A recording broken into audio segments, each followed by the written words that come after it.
Good morning, NLM 598. I'm Heather Aal. I'm videoing this morning from Fargo, North Dakota. It's Saturday.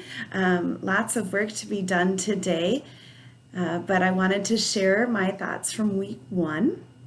And the first thought, and I wonder if we all have this, is that I need to be way more organized.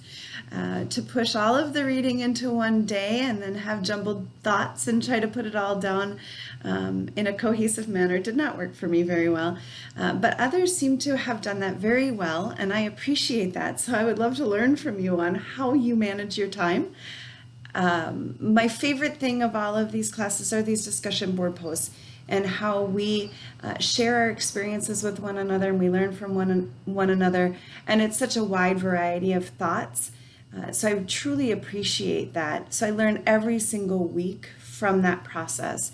The reading this week spoke to me in a couple of different ways. That nonprofit life cycles chapters answered some questions. You know, we work in organizations sometimes where you wonder what in the world was the board thinking or why that decision was made, or you shake your head and you just think, oh, that's totally not going to work.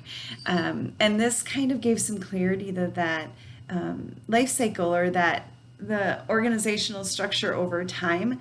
I really enjoyed that. It made me think backwards, and it also makes me think forwards, which is important to me. But I will say this monograph that Jim Collins wrote, I will purchase the book and read the entire book now, but there were some fantastic pieces in this monograph for me. Two of them, in particular, that flywheel analogy really spoke to me. The idea that we grind every day, you know, we go to work and we think, I don't know if I actually accomplished anything today. And that can be day in and day out.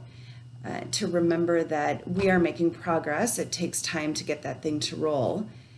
I felt that spoke to my thought process very well. And the other piece, and I actually made an image of this to give to our leadership women this week, was the phrase, greatness is an inherently dynamic process, not an end point.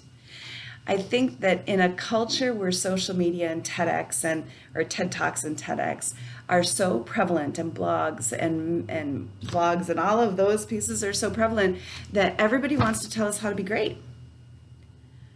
Well, that's great, but it isn't an endpoint.